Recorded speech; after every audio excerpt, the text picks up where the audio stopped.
Welcome to You Don't Say. Listen to real English conversation as we talk about life around the world, cultural differences, and things that have surprised us on our travels. Now here's your hosts, Abigail and Audrey. And hello, everybody, and welcome to episode 10 of You Don't Say. Episode 10 is called Time on Your Hands. And we're going to be talking about how you are generally on time, or maybe you are one that tends to run late. What about you, Abby? Are you somebody who runs on time or in late? I like to run on time to the point where if I'm going to meet someone, I will leave even earlier than I need to so that I can be there just a little bit earlier. Oh, so you're very conscientious. That's great. Yeah. But before we start, I just want to do a shout out to Nicole, who's one of our new listeners. And she wrote to me to say it's great to hear you talking about real life conversation. And so it was really nice to have that feedback from Nicole. So a big shout out to you. So let's get into it today. I'll have to admit that I think it's very important to be on time. But there is kind of like a side of me that realizes it can be a bit stressful to live a life always being on time. So I don't know, I think I must have grown up with my mom always stressing me out about being on time, because I feel sometimes this kind of like nervousness and agitation that builds up when I know that I'm going to be late. And I'm like, I start to get a bit panicky. I start to rush, like, I've got to go. And then, you realize you've lost your keys or you can't find your phone, and it gets quite stressful. And then I have to take a moment, like, take a deep breath. It's okay. You could be 5-10 minutes late, send a message or something like that. And then I just need to calm myself down. I don't know. Do you find you can get stressed about being on time? I think it depends if I'm going to be late for something, it depends what I'm late for.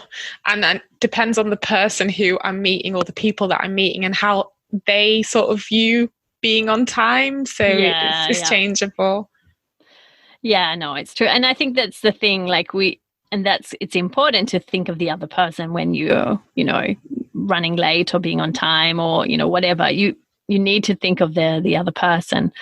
So, but as we know, and, maybe the stereotypes are true or they're untrue, but generally other cultures have different attitudes to time.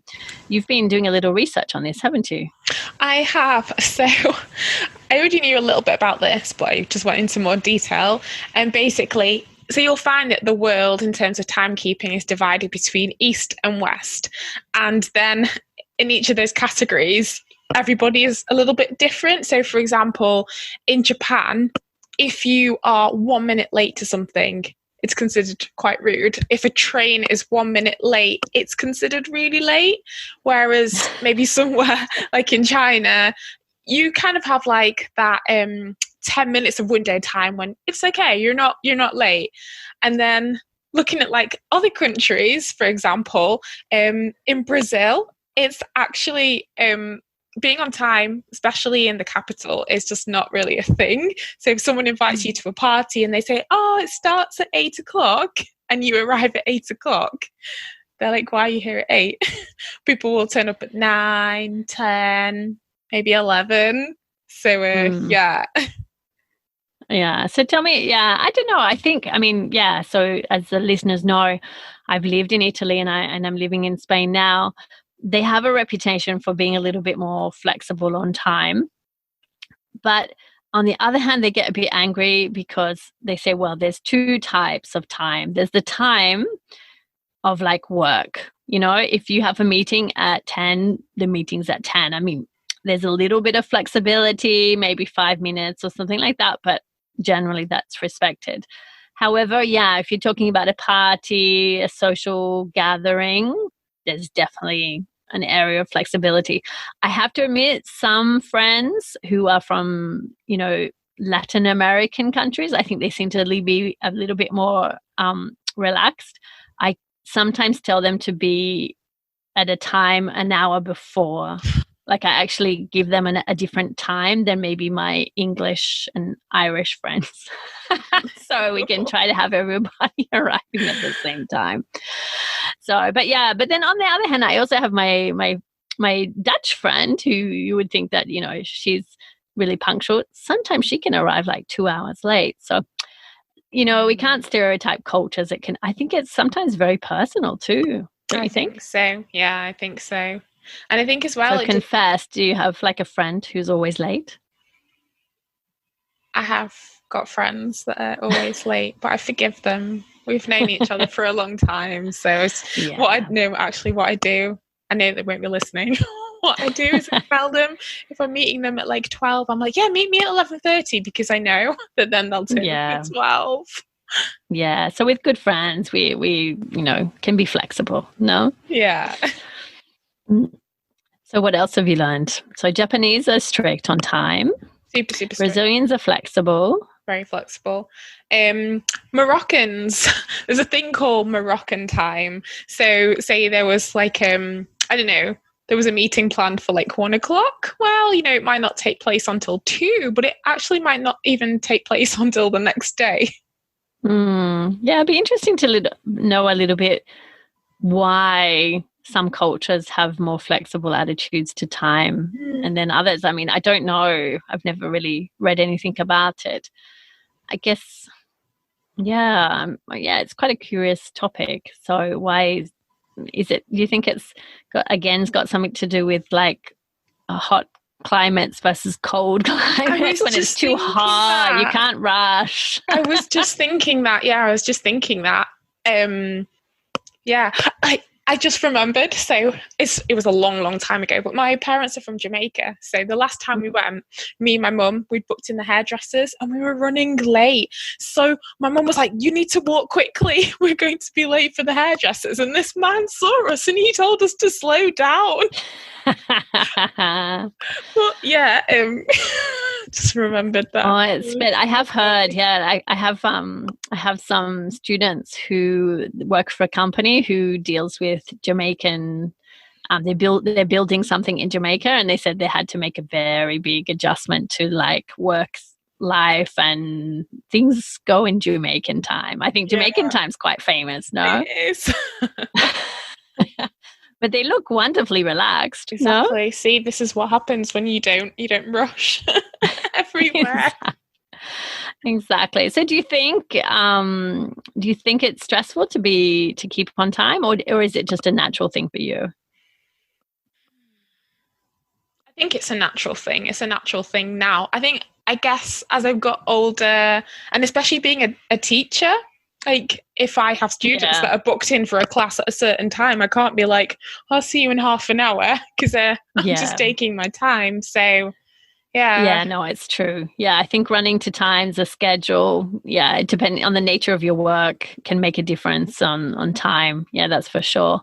Yeah, talking about teaching, it's one thing that I find a little bit of a worry sometimes in the English textbooks. They're, talking about how to have the perfect meeting, and they have, start the meeting on time, make sure everybody knows there's a maximum time for the meeting, make sure you can only speak for every topic is 10 minutes, and very like organized in the sense of time. And I think, why are we teaching people to speak like that? Because in other cultures it's just not like that. You don't have meetings which are so run efficiently. The idea of a meeting is to sit down and talk. You should maybe have some time to have a coffee, get to know people, So one thing is to learn language for having a meeting, but to actually, run a meeting like that. Yeah. I always say to my students, obviously this is not a real meeting. It just comes from a textbook. So a textbook meeting. Textbooks meetings, exactly. So anything else you want to add today about being on time? I think that's it. Yeah. I don't know. Is time up? I think it is. Time's up for today. Yeah. Okay. And don't forget, there's lots of expressions with time. So, for example, time flies when you're having fun. So when we're doing these podcasts, we're always having fun, and time flies. It does.